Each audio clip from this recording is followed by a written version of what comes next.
Assalamualaikum warahmatullahi wabarakatuh. Perkenalkan, nama saya Enfadai Sidiki, NIM 030718182361. Saya merupakan mahasiswa Teknik Geologi 2018 kampus Palembang. Pada kesempatan kali ini saya akan menjelaskan mengenai penerapan teknologi digital dalam penelitian geoheritage dan geowisata. Dilatar belakangi oleh teknologi semakin berkembang beriringan dengan perkembangan zaman, di mana perkembangan teknologi memberikan dampak yang cukup besar terhadap berbagai bidang.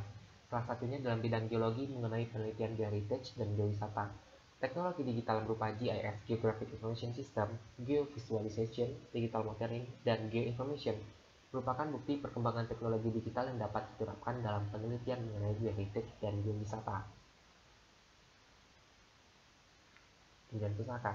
Universitas Surrey dan Universitas Lausanne menyajikan studi intensif mengenai penggunaan alat digital untuk kegiatan manajemen geoheritage, di mana proyek ini merupakan proyek internasional bermitra dengan Geopark Shetland yang berlokasi di Skotlandia, Kablet Geopark di Prancis, Peninis Utara AON di Inggris, dan Geopark di Hamburg di Belanda. Lainnya itu Luca Giraldi, yang mana menjelaskan mengenai suatu metode yang dapat mengidentifikasi, menilai, memvisualisasikan, dan mempromosikan suatu gaya data geosaintifik yang berhubungan dengan warisan geologi menggunakan alat geometrik seperti fotogrametri digital, GIS, GNSS, pemindaian laser terestrial, atau pemetaan web. Lalu ada Fabian Hobla dan kawan-kawannya melakukan pemantauan digital berteknologi tinggi dan pemodelan 3D teknologi yang menggabungkan pemindaian laser, digital kamera, dan sensor.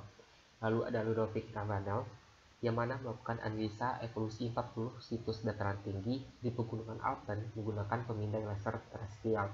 Lalu yang terakhir ada Simon Martin yang mempelajari mengenai peluang untuk menggunakan metode dan teknik pemetaan web untuk geoheritage.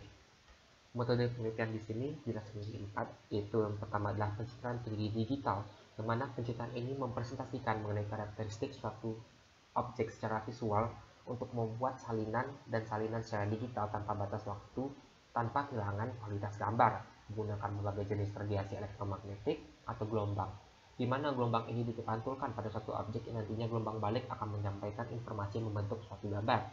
Lalu ada fotogrametri digital, merupakan suatu teknik pemetaan dengan menggunakan kamera digital yang kemudian menghasilkan produk berupa peta dan model asli digital.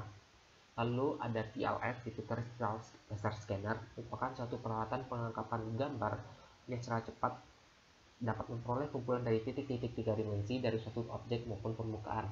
Lalu yang terakhir yaitu pemetaan web atau web mapping, di mana suatu peta disajikan dan digunakan secara online melalui web GIS yang menekankan aspek pemrosesan geodata dengan algoritma tertentu.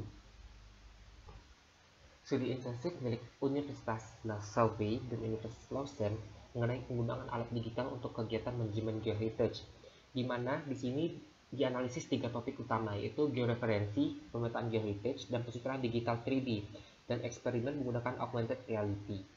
Berikut adalah gambar dari Kablet Geopark, merupakan salah satu studi kasus dari Universitas Surrey dan Universitas Lausanne. Lalu ada Luca Giraldi yang menemukan studi kasusnya di lembah Seguret, Provinsi Turin, di pegunungan Alpen Barat Italia. Daerah ini dipilih karena merupakan bagian dari proyek Taman Geopark Courtyard Alps yang bertujuan untuk mengembangkan wilayah lintas batas antara Italia dan Prancis. Lalu ada Fabian Hobla dan kawan-kawan melakukan pemantauan digital berteknologi tinggi dan pemodelan 3D teknologi yang menggabungkan pemindaian laser, digital kamera, dan sensor yang telah dikembangkan guna mempelajari geosite karst, yang mana studi kasusnya terletak di Italia. Lalu kesimpulannya yaitu, dengan perkembangan zaman yang semakin maju, disertai perkembangan teknologi yang semakin maju, maka akan mempermudah berbagai hal seperti pada bidang geologi mengenai penelitian geoheritage dan geowisata. Namun, penggunaan teknologi ini harus disertai dengan pemahaman dan kemampuan dalam mengolah dan mempresentasikan agar dapat memaksimalkan penggunaan teknologi tersebut. Baiklah, sekian dari saya. Apabila ada salah dan kesalahan mohon dimaafkan. Assalamualaikum warahmatullahi wabarakatuh.